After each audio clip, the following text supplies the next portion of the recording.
الحمد لله نحمده ونصلي على رسوله الكريم أما بعد فأعوذ بالله من الشيطان الرجيم بسم الله الرحمن الرحيم فذكر إنما أنت مذكر لست عليهم بمسيطر وعن أنس رضي الله تعالى عنه قال قال النبي صلى الله عليه وسلم الدعاء لا يرد بين الآذان والإقامة الحديث শ্রদ্ধেয় সম্মানিত বয়োজ্যেষ্ঠ বৈজ্ঞানিষ্ঠ ইসলাম দরদি ভাতৃবৃন্দ প্রশংসা গুণগান গুণকীর্তন সে মহান আল্লাহ পাক রব্বুল আলামিনের যিনি আমাদেরকে এই জামে মসজিদে একত্রিত হওয়ার তৌফিক এনায়েত করেছেন তাই আমরা তার ছোট্ট একটা বাক্য প্রশংসা করে বলি আলহামদুলিল্লাহ। তারপরে আমাদের ধর্মের গুরু আমিন আল্লাহ মুহাম্মদুর রাসূলুল্লাহ মাদানী নবী মুহাম্মদুর রাসূলুল্লাহ সাল্লাল্লাহু আলাইহি ওয়াসাল্লামের উপর সর্বোপরি শান্তি দ্বারা বর্ষিত হোক। আল্লাহুম্মা সাল্লি আলাইহি আল্লাহুম্মা বারিক আলাইহি। প্রিয় ইসলামী ভাতৃবৃন্দ, আমি কোরআন এবং হাদিস থেকে একটা আয়াত এবং হাদিস পরিবেশন করেছি। সেই আয়াত এবং হাদিসকে সামনে রেখে আজকের সংক্ষিপ্ত খুতবা ইতিঘটনাও ওমা তৌফিক ইল্লা বিল্লাহ। সম্মানিত ইসলাম দরদি ভাতৃবৃন্দ, আপনারা অবগত আছেন, শুনছেন, গত জুমায় তার আগে জুমায় যে বিষয় নিয়ে আলোচনা করেছিলাম সেই বিষয়টি এখনো আমি শেষ করতে পারিনি। ইনশাআল্লাহ আজকে চেষ্টা করব শেষ করে দেওয়ার। সেই বিষয়কে কেন্দ্র করে আজকেও আমার খুতবার বিষয় অতি সহজে আল্লাহ পাক রব্বুল আলামিনের কাছে সাহায্য চাওয়ার উপায়। আপনারা এই সাইডে একটু আগে আসেন, এদিকে ঢুকে বসে যাচ্ছেন আর এই সাইডে ফাঁকা আছে। মসজিদে ঢুকে ডান সাইডে অনেকটাই ফাঁকা আছে, আপনারা এসে পেটে ঢুকে বসে যাচ্ছেন।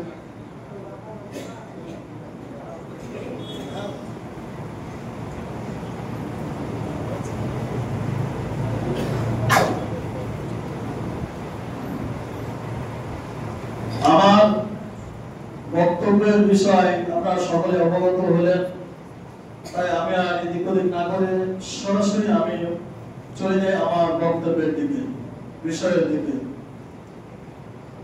আমরা কয়েকটি নামাজের গুরুত্ব শুনেছি, আল্লাহ রাব্বুল আলামিনের কাছে কি করে চাইতে হয় সেটা বুঝেছি।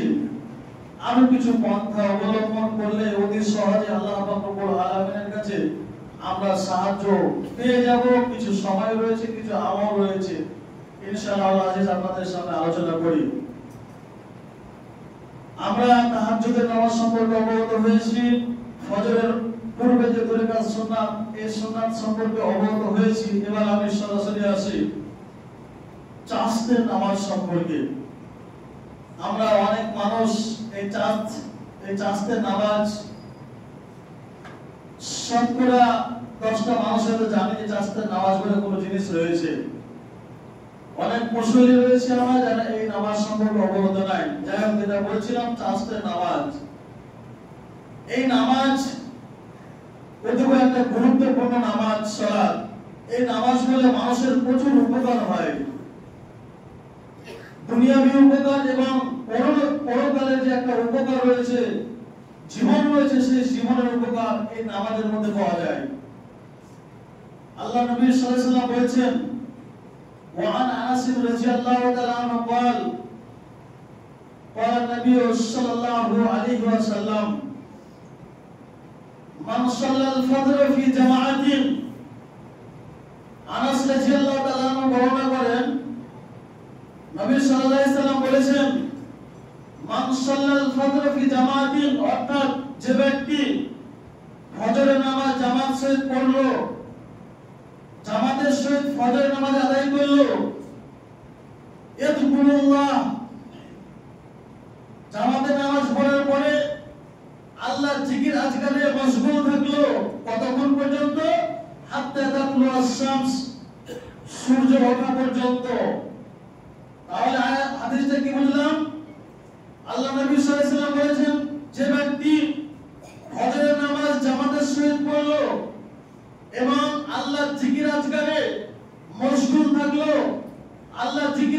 করলো হাত্তা তাতলু শামস, সূর্য ওঠা পর্যন্ত।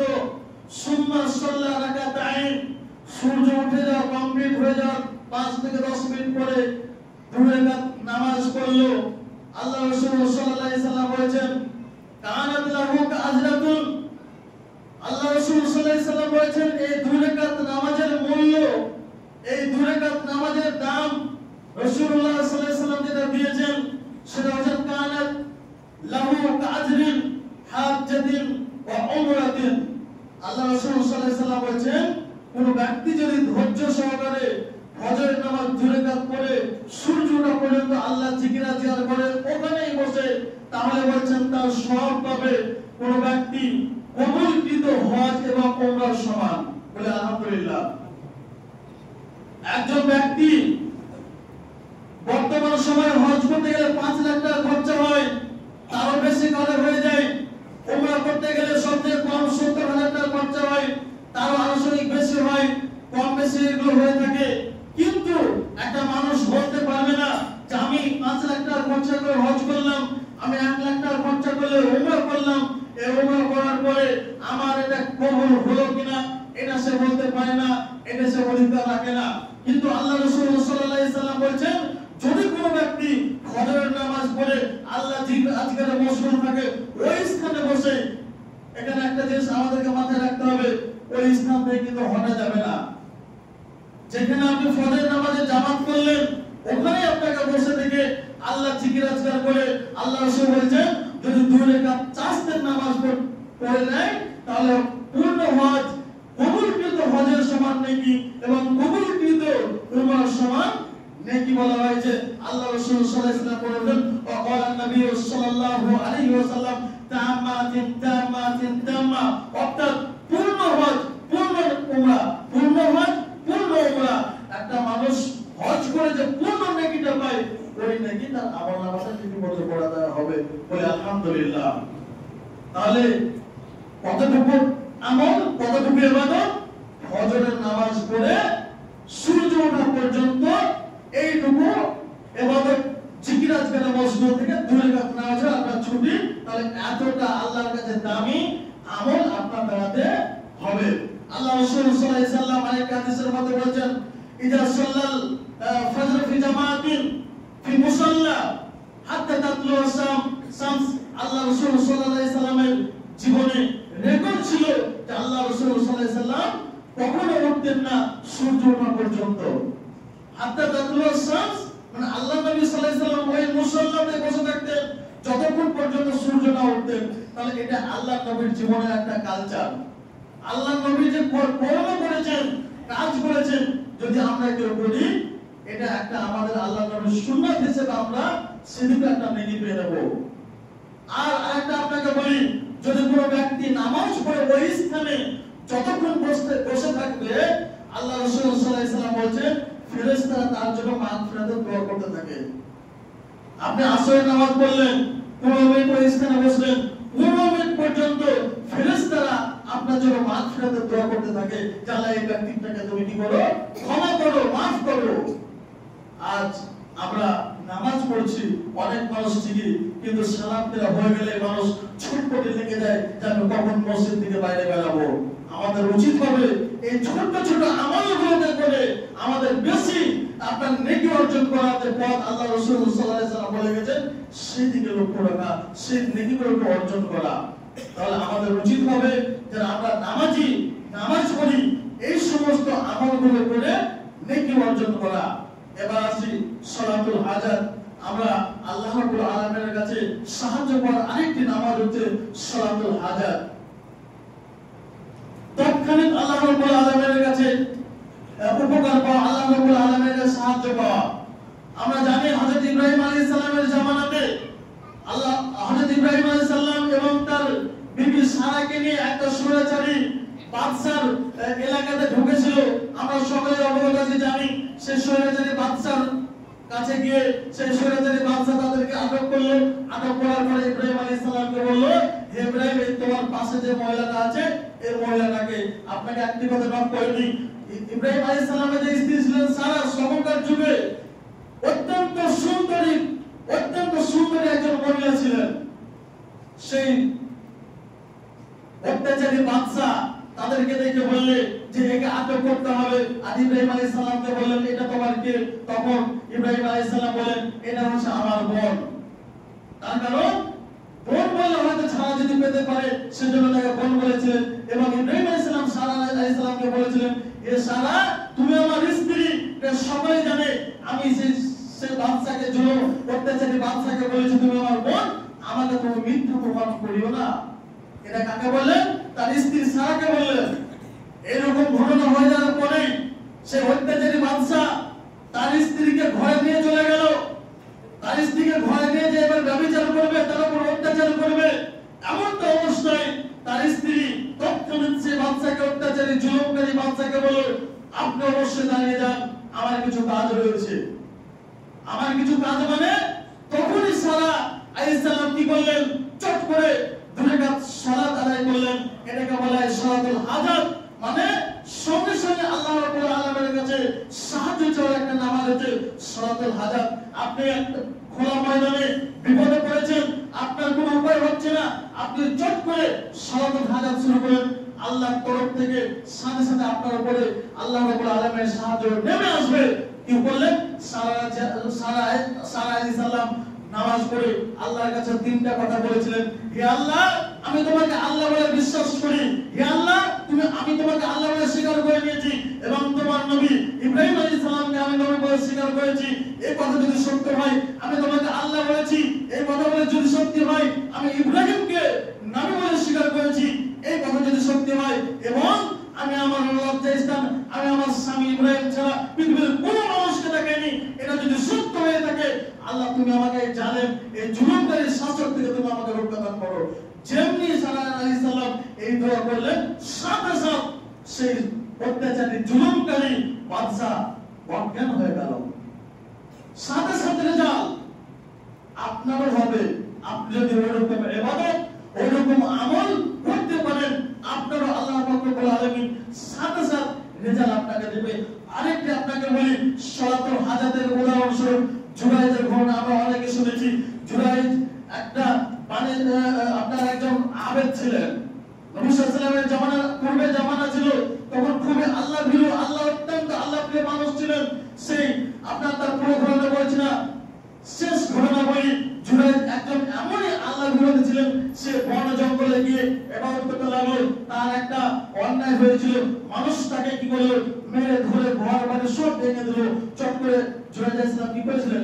মানুষকে বলেছিলেন তোমরা আমাকে একটু পানি দাও, পানি দিয়ে সে ধরে নামাজ পড়ে আল্লাহকে বলে সেই ছেলেটাকে বলতে গেল। রেজাল্ট সাথে সাথে রেজাল্ট তাদের পেয়েছিলেন।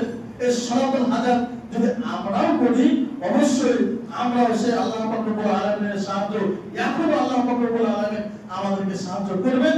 শুধু আমাদের কোরআন আপনার কি আছে আমরা করতে পারি না, এটাই আমাদের ব্যর্থতা। যদি আমরা করি অবশ্যই আল্লাহ পাক রব্বুল আলামিন আমাদেরকে সাহায্য করবে। আপনাকে বলেছি যদি আল্লাহর কাছে সাহায্য পেতে হন, আল্লাহ পাক রব্বুল আলামিনের সাহায্য চাইতে হয়, আপনাকে নামাজের একটা মাধ্যম, যে মাধ্যম আপনাকে আল্লাহর সাহায্য এই পৃথিবীর বুকে নামিয়ে নিয়ে আসবে।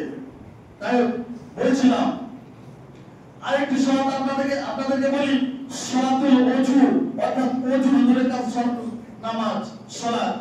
সালাতুল ওযুতে আপনাদের কি উপকার হবে, কি বেনিফিট হবে? আল্লাহ নবী সাল্লাল্লাহু আলাইহি সাল্লাম একদিন ফজরের নামাজ পড়ে সাহাবারা বসে আছেন, এমন তো অবস্থায় সাহাবাদের মধ্যে বেলাল রাদিয়াল্লাহু তাআলা চোখ পেয়ে দেখে বলেন, বেলাল তুমি কি এমন আমল করো বলো তো? আমাদের সকলে এটা আমার জানা আছে। বেলালকে বলেন, হে বেলাল তুমি কি এমন আমল করো বলো তো যে আমি জান্নাতের মধ্যে গিয়ে তোমার জুতোর আওয়াজ শুনতে পেলাম? বেলাল রাদিয়াল্লাহু তাআলা আনহু জোরে আল্লাহ রাসূল সাল্লাল্লাহু আলাইহি ওয়াসাল্লামকে বলছেন, আল্লাহ রাসূল আমি তো সেরকম কিছু আমল করি না, শুধু একটা আমল আমি করি, সেটা হচ্ছে কি আমার যখনই আমার ওযু নষ্ট হয়ে যায়, যখনই আমি আমার বুঝতে পারি যে আমার ওযু নষ্ট হয়ে গেছে, আমি ওযু করে কি করি আমার দুই রাকাত সুন্নাত নফল নামাজ পড়ে নিই। এটা হচ্ছে আল্লাহ রাসূল আমার ইবাদত। আমি এই ইবাদতের বদলে আমার যদি এরকম হয় তাহলে দুই রাকাত সালাতুল ওযুর কত ফজিলত দেখেছেন? আপনাকে আল্লাহ দেবে না? অবশ্যই দেবে। আপনি এই আমল যদি করতে পারেন, এই আমল যদি আপনার জীবনে বাস্তবায়ন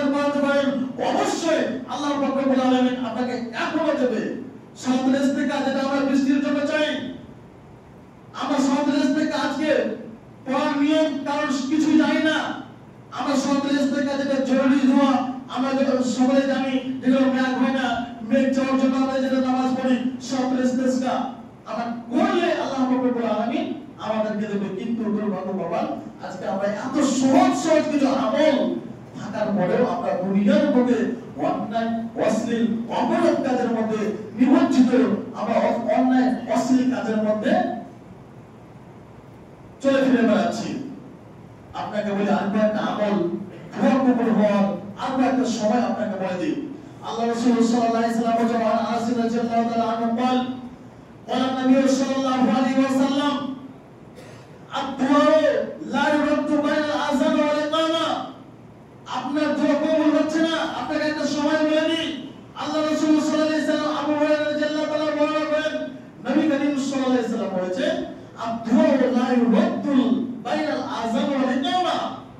অর্থাৎ মানুষ ওই সময় দোয়া করো যখন আযান দিবে ইকামত পর্যন্ত, আযান শুরু হলো যতক্ষণ পর্যন্ত ইকামত না হচ্ছে, তো এই সময়ের মধ্যে আল্লাহ রাসূল বলেছেন আল্লাহ রাব্বুল আলামিন যে যদি কোন ব্যক্তি এই সময়ে দোয়া করে তার দোয়া আল্লাহ রাব্বুল আলামিন ফেরত দেন না।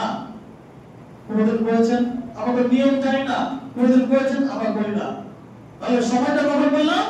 বাইনাল আযান ওয়াল ইকামা, আযান এবং ইকামতের মধ্যে যে সময়টা আমরা 10 থেকে 15 মিনিট পাই, ওই সময়ে আল্লাহ রাব্বুল আলামিনের কাছে আপনি যা চাইবেন তাই পাবেন। সালাতুল জুমা যেটা আমরা চাষের নামাজ সম্পর্কে আরেকটা হাদিস শুনে গেছি, আপনাকে বলি কতটা গুরুত্ব। ওয়ান আবু হুরায়রা রাদিয়াল্লাহু তাআলা আনহু আন্না আওসানি খালিল সাল্লাল্লাহু আলাইহি ওয়াসাল্লাম বিসালাসিন। আবু হুরায়রা রাদিয়াল্লাহু তাআলা আনহু বলেন রাসূলুল্লাহ সাল্লাল্লাহু আলাইহি ওয়াসাল্লাম আমাকে তিনটা জিনিসের উপদেশ দিয়েছেন, আমাকে ওসিয়ত করেছেন তিনটা জিনিস করতে। কে বলেছেন? আবু হুরায়রা রাদিয়াল্লাহু তাআলা আনহু বলেন যে আল্লাহর নবী সাল্লাল্লাহু আলাইহি ওয়াসাল্লাম আওসানি খালিল সাল্লাল্লাহু আলাইহি ওয়াসাল্লাম তিনটা জিনিস করতে, তিনটা জিনিসের ওসিয়ত আল্লাহর নবী আমাদের করে গেছেন। তার মধ্যে এক নম্বর হচ্ছে কি সিয়ামু সালাসিন মিন কুল্লি শাহরিন। আল্লাহ রাসূল সাল্লাল্লাহু আলাইহি ওয়াসাল্লাম আমাকে বলেছেন যে আবু হুরায়রা তুমি প্রত্যেক মাসের 3টা করে রোজা রাখবে। এটা কথা আবু হুরায়রা রাদিয়াল্লাহু তাআলা বলেন আমাকে আল্লাহ রাসূল সাল্লাল্লাহু আলাইহি ওয়াসাল্লাম এটা ওসিয়ত করেছেন যে তুমি প্রত্যেক মাসে, যেটাকে আমরা বলি আইয়ামে বীজ মানে মাসের অর্ধেকের রোজা আল্লাহ রাসূল বলেন আমাকে এটা ওসিয়ত করেছেন। দুই ওয়ানাকাতুজ জুহা, অর্থাৎ এই যে আমরা চাষের নামাজ বললাম, এই চাষের নামাজের কথা আল্লাহ নবী সাল্লাল্লাহু আলাইহি ওয়াসাল্লাম আমাকে ওসিয়ত করেছেন যে আবু হুরায়রা তুমি জীবন্ত অবস্থায় চাষের নামাজ ছাড়িও না, তুমি চাষের নামাজটা সবসময় পড়িও। কতটা গুরুত্ব। তিন আল্লাহ রাসূল সাল্লাল্লাহু আলাইহি ওয়াসাল্লাম আবু হুরায়রাকে ওসিয়ত করেছিলেন ওয়ান কাবলা আনামা, অর্থাৎ ঘুমানোর পূর্বে যেন তুমি বেতন নামাজটা পড়ে দিও। কথা বললাম তিনটা। এক, যে প্রত্যেক মাসে 3টা রোজা রাখতে ওসিয়ত করেছেন। আর সালাতুল জুমা চাষের নামাজ পড়তে আল্লাহ রাসূল সাল্লাল্লাহু আলাইহি ওয়াসাল্লাম আবু হুরায়রাকে ওসিয়ত করেছেন। এবং আমরা যে রাতের সালাত পড়ি এশার নামাজ, তারপরে অনেক মানুষ রয়েছে আমরা যারা জিগরা ছেড়ে পড়ি না, তারা বেতন নামাজ পড়ি না। অনেক মানুষ খাম কেটে চলে যায়। আল্লাহ রাসূল সাল্লাল্লাহু আলাইহি ওয়াসাল্লাম তাকে বলেছেন তুমি ওসিয়ত করে গেলাম, তুমি ঘুমানোর আগে তুমি কি করিও? এই বেতন নামাজটা পড়ে দিও। তাহলে আমরা বুঝতে পারলাম 3টা জিনিসের কত গুরুত্ব আল্লাহ রাসূল সাল্লাল্লাহু আলাইহি ওয়াসাল্লাম দিয়েছেন। এটা ওসিয়ত করেছেন বলা বলে যে চাষের নামাজ কতটা গুরুত্ব নবী করিম সাল্লাল্লাহু আলাইহি ওয়াসাল্লাম দিয়েছেন। আরেকটা সময় আরেকটা কথা আপনাকে বলি যে আল্লাহ পাক রব্বুল আলামিনের যদি সাহায্যে অতি সহজেই আমরা কি করে সাহায্য পেয়ে যাব, আমরা আল্লাহ পাক রব্বুল আলামিনের যে পাবো। একটা হাদিস আপনাকে বলি, ওয়ান আবি হুরায়রা রাদিয়াল্লাহু তাআলা আনহু قال قال رسول الله صلى الله عليه وسلم اذا نودي للصلاه فتحت ابواب السماء واستجيبوا الدعاء। আল্লাহ রাসূল সাল্লাল্লাহু আলাইহি ওয়াসাল্লাম বলেন আবু হুরায়রা, এটা আবু হুরায়রা রাবী, আবু হুরায়রা রাদিয়াল্লাহু তাআলা বর্ণনা করেন যে রাসূলুল্লাহ সাল্লাল্লাহু আলাইহি ওয়াসাল্লাম বলেন ইজা নুদিয়া লিস-সালাত, অর্থাৎ 5 ওয়াক্তের প্রত্যেক ওয়াক্তে যখন নামাজের জন্য আযান দেওয়া হয়, আল্লাহ রাসূল বলেন প্রত্যেক 5 ওয়াক্তের যখন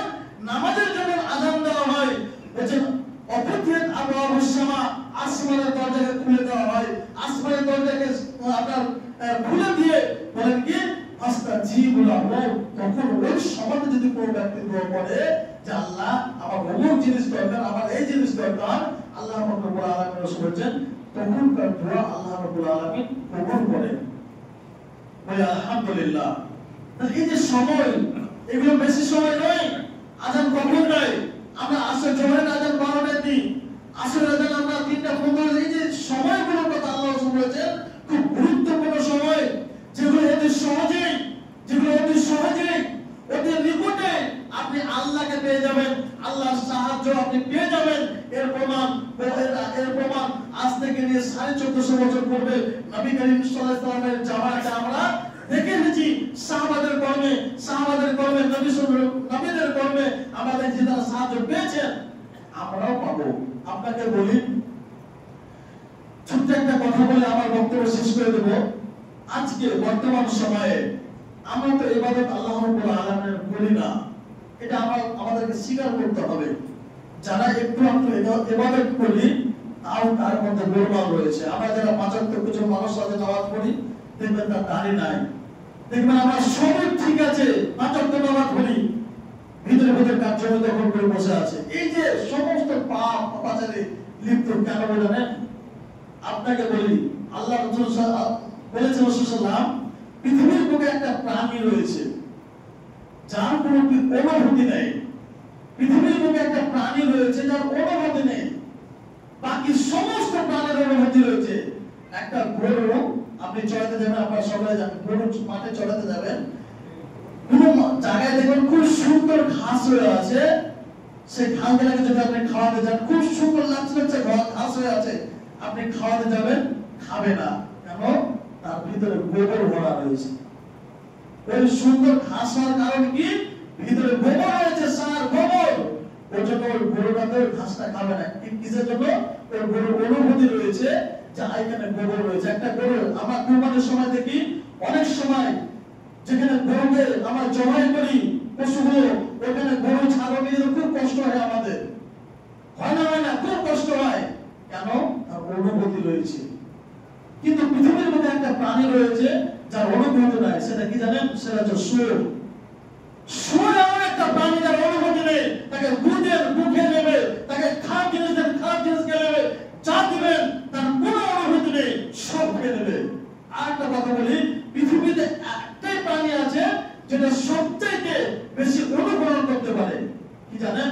পৃথিবীর বুকে একটাই প্রাণী রয়েছে যেটা সবচেয়ে বেশি অনুকরণ করতে পারে, সেটা হচ্ছে বাঁদর। বাঁদর, আপনি যদি তাকে পোষ মানিয়ে নেন, আপনি তাকে যাই করতে বলবেন তাই করবে। এখনকার যুগে এখন বর্তমানে আর বাঁদর এখানে দেখাতে আসে না। আগে আসতে দেখতেন, তাকে জামাই সাজতে বলতো, সে জামাই সেজে যেত। তাকে যোগানদার, মাঠে জামা রাখতে যোগানদার সাজতে বলতেন, যোগানদার সেজে যেত। বউ সাজতে বলে, মানে পৃথিবীর মধ্যে ওই একটা প্রাণী রয়েছে যে পৃথিবীতে সবচেয়ে বেশি অনুকরণ করতে পারে, এই মুসলমান জাতি। যখনই মানুষ অনুকরণ করে নেবে, অনুভূতি ব্রেন থেকে উঠে যাবে, তখনই এর উপরে আযাব আসবে। এই যে আমল, এই যে আজকে আমলগুলো থেকে ছোট সময়ের আমল, এগুলো থেকে আজকে আমরা দূরে কেন? আজকে আমাদের অনুভূতি হারিয়ে গেছে। আমরা মানুষের অনুকরণ করি। আজকে আমার ছেলে চুলটা কেটেছে মেশিনের মতন করে, আমার ছেলে চুলটা কেটেছে আপনার সালমান খানের মতন করে, আজকে আমার ছেলে চুল কেটেছে বিএসএফের মতন করে। এই যে অনুকরণ, ওই জন্য আল্লাহ রাসূল সাল্লাল্লাহু আলাইহি ওয়াসাল্লাম বলেছেন যে মৃত্যুর পরে মানুষ হয়ে যাবে সুর, মানুষ হয়ে যাবে মানব, সে কিয়ামতের ময়দানে উঠবে। আজকে অনুকরণ নেই।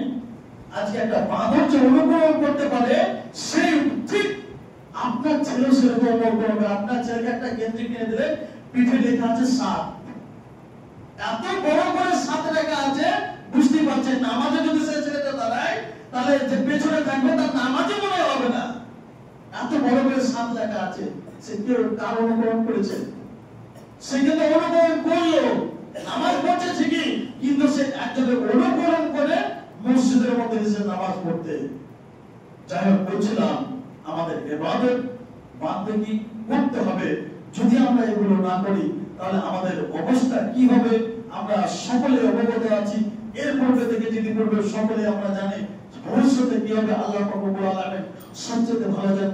আল্লাহ রাব্বুল আলামিনকে দোয়া করি, হে আল্লাহ এই 2-3 সপ্তাহে যে খুতবা শুনলাম, আমরা বিষয় শুনলাম যে আল্লাহর কাছে অতি সহজে সাহায্য চাওয়ার উপায়, আল্লাহ আমরা জানি সহজেই এই সাহায্য চাওয়ার উপায় আমরা নিজে পথকে অবলম্বন করতে পারি। আল্লাহ তুমি আমাদেরকে সেই তৌফিক দিও, সকলে বলেন আমিন। আজকে আমার সব থেকে দুঃখ লাগে জানেন যে আজকে মানুষকে এত রোজ নসিহত করার পরেও তারা আজকে সড়কের জন্য উপস্থিত হচ্ছে না। আজকে মসজিদে দেখা যায় না, তারা নামাজ পড়তে আসে না, তারা শয়তানের অনুকরণ করে আজকে শয়তানের দিকে চলে গিয়ে আজকে নামের মুসলমান হয়ে, তারা নামের মুসলমান হয়ে কাজের শয়তানের অনুকরণ করে পৃথিবীর বুকে জীবনযাপন করে। আপনাকে লজ্জা করা দরকার, আপনাকে হায়া করা দরকার যে আজকে আমরা এই যে ইবাদত নামাজ, অন্য নামাজ তো দূরে থেকে যেটা ফরজ নামাজ, এই নামাজটা আপনি আমি কেন করতে পারলাম না? একটি বার চিন্তা ভাবনা করেছেন? আপনি বললেই তো আপনার জীবন শেষ, আপনি মরে গেলে আপনার সব দুনিয়াদারি শেষ, মরে গেলে টাকা পয়সা শেষ, মরে গেলে আপনার ক্ষমতা শেষ, মরে গেলে আপনার প্রধানী শেষ, মরে গেলে আপনার এমপিএমএল শেষ। কেন আপনি পড়ছেন না এই নামাজ বলুন তো? একটি বার আপনার অন্তরকে দিলকে প্রশ্ন করুন যে আমি কি করছি এই পার্থিব জীবনে বেঁচে থেকে, যার জন্য আল্লাহ পাক রব্বুল আলামিন আপনাকে আমাদের পাঠিয়েছেন, সেই কাজটাই তো আজকে আমাদের মধ্যে হতে লেগেছে। ওইরকম যে আল্লাহ রাসূল সাল্লাল্লাহু আলাইহি ওয়াসাল্লাম বলেন কিয়ামতের ময়দানে সোর বাদলের মতো হয়ে উঠবে, ওইরকমই আজকে আমাদের অনুভূতিহীন হয়ে পৃথিবীর মুখে চলাফেরা করেছি। আজকে আপনি নামাজ পড়েন না, আপনার অনুভূতি নেই, আপনি মেসির অনুকরণ করছেন, আপনার অনুকরণ করছে বাদলের মতো আপনার অনুকরণ। আজকে যদি আপনার অনুভূতি থাকতো যে এই বডিটাকে আল্লাহ পাক রব্বুল আলামিন তৈরি করেছেন তাই জন্য, তাহলে কখনোই আপনাদের নামাজ শুনতো না। বেনামাজি ভাইদেরকে সতর্কবাণী বলি, আপনারা অবশ্যই অতি তাড়াতাড়ি নামাজ পড়া দেবেন, তাদের মরলে বুঝতে পারবেন আপনার কি অবস্থা হবে।